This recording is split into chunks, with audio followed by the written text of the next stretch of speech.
En línea está Omar Palermo, que es juez de la Corte de Justicia Provincial, pero hasta no hace mucho era el fiscal especial para las causas de derechos humanos y es uno de los que llevó adelante la investigación contra estos ex magistrados. Doctor Palermo, ¿cómo le va? Buen día.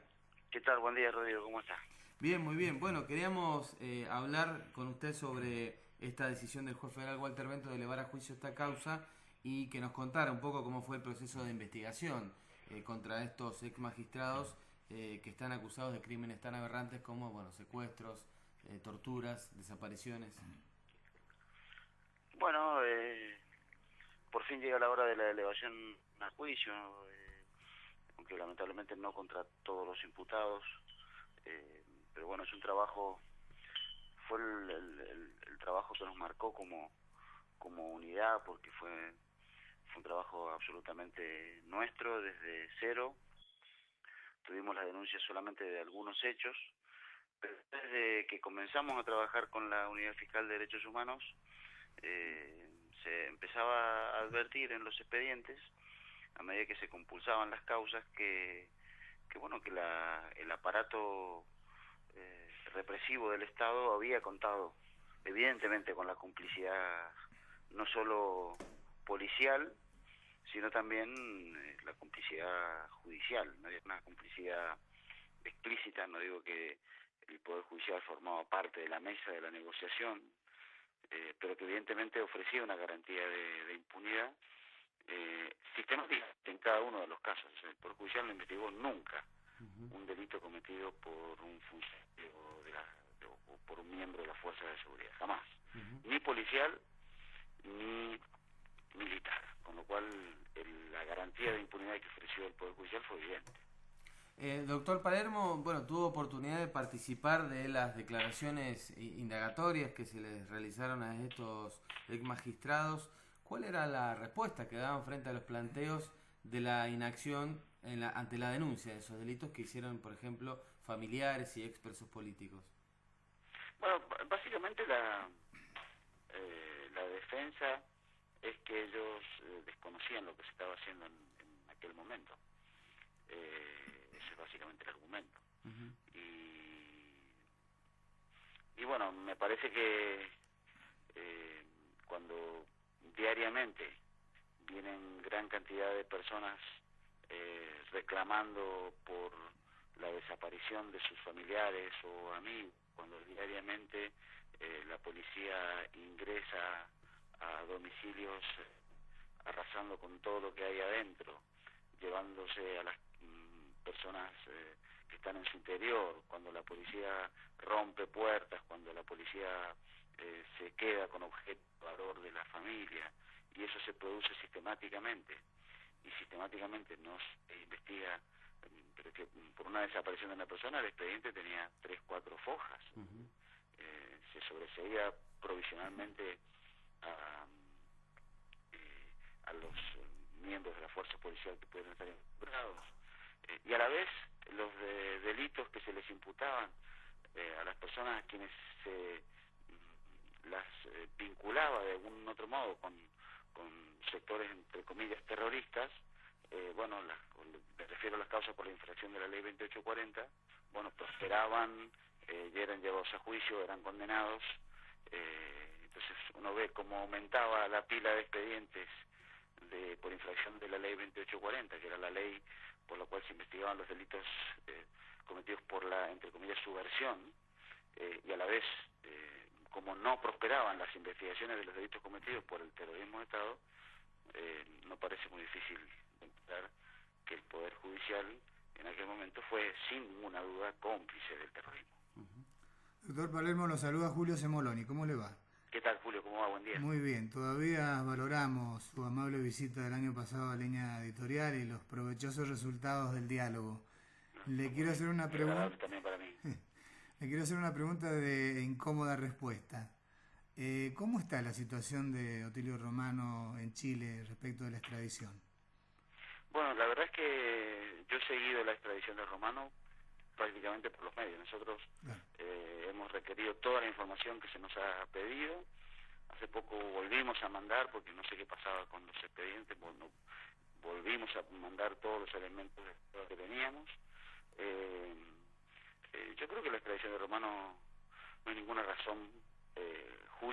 para que no sea concedida. La imputación es absolutamente sólida. Romano participó en cientos de hechos como fiscal y no hizo absolutamente nada, en cientos de hechos. Uno puede omitir investigar un delito menor, pero delitos gravísimos, en los que no se hace absolutamente nada, una y otra vez, hasta llegar a cientos de veces, es difícil encontrarle una explicación razonable a un comportamiento así como funcionario. De manera que jurídicamente yo no veo ningún obstáculo para que la extradición sea concedida, veo que se alarga en el tiempo. Bueno, la apuesta de Romano desde el inicio de esta investigación, desde el inicio, fue apostar, como lo han hecho los funcionarios de las fuerzas de seguridad, sobre todo los militares, la estrategia de la defensa pública de aquel momento, allá por el año del 2005 hasta el 2010 más o menos, fue siempre la apuesta al no juicio, al uso bastardo de las garantías procesales para evitar el proceso. Y bueno, se intentó con el jury de enjuiciamiento, el no juicio, el jury se llevó a cabo sin la presencia del propio Romano, y bueno, se sigue con esa línea del no juicio ahora. Se dilataba el proceso acá, tuvimos meses para poder terminar de indagar a Romano, meses. Era evidente la apuesta a la demora. Bueno, evidentemente ahora la apuesta es la misma en el ámbito del juicio de extradición. El juicio de extradición cuesta que salga, pero evidentemente que si sale tiene que ser favorable la respuesta. ¿Quedaría detenido inmediatamente Romano si Chile decide dar la extradición a la Argentina, digamos, una vez que atraviese la frontera? Bueno, en realidad está detenido con prisión, sí. Según entiendo, está detenido con prisión nocturna, digamos, o sea, está arrestado, ¿no? Así que va a mantener esa condición, sí. Doctor, por último, bueno, ha habido un cambio fundamental, esencial, de raíz de la Justicia Federal de Mendoza, entre otras cosas a raíz de este proceso contra los magistrados que eran cómplices de la última dictadura. ¿Cómo ve a Mendoza en ese sentido de unos años a esta parte? Yo creo que sí, que fue un proceso muy importante, histórico por muchas razones. En primer lugar, porque generalmente el proceso penal recae sobre los sectores más vulnerables. Cuando digo sectores vulnerables no me refiero solo a los sectores marginales sociales, sino a los sectores que pierden de algún modo la protección del sistema.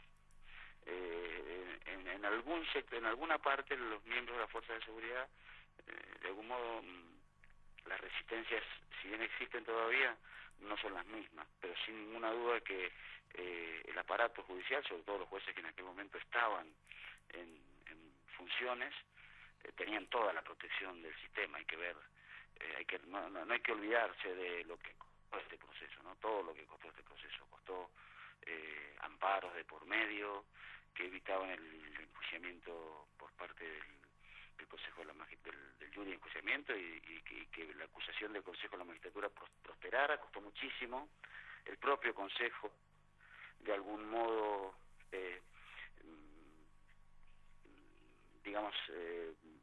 permitió estas dilaciones en alguna parte del proceso. Es decir, costó muchísimo.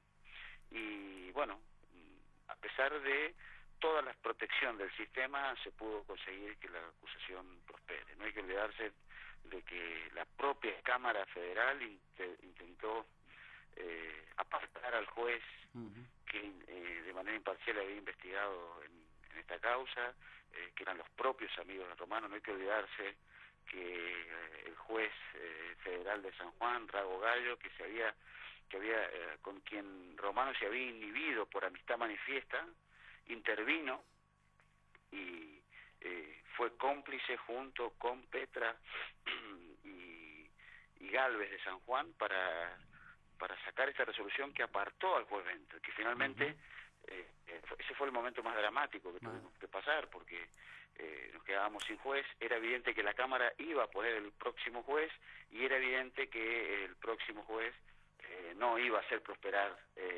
la causa, era evidente.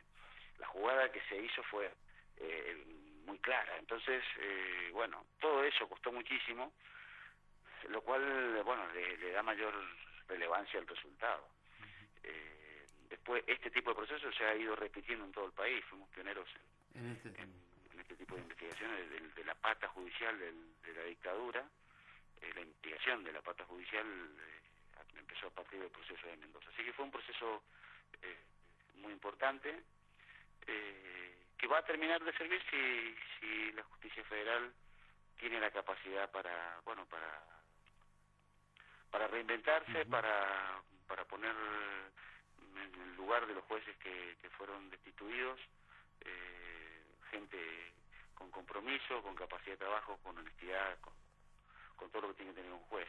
Es un momento para la renovación muy importante, que bueno, estará en manos de la propia justicia federal y de que la renovación no solo es de los jueces, sino de las estructuras inferiores, ¿no? A ver si se puede terminar con la familia judicial y todo lo que rodea a la justicia federal de Mendoza. Doctor, ha sido muy amable como siempre, ¿eh? Le mandamos un saludo. Un saludo, hasta luego. Hasta luego, que tenga buen día. Era el diálogo con el doctor Omar Palermo, ministro de la Suprema Corte de Justicia y hasta hace muy poquito titular de la Unidad Fiscal de Derechos Humanos, que llevó adelante la investigación contra los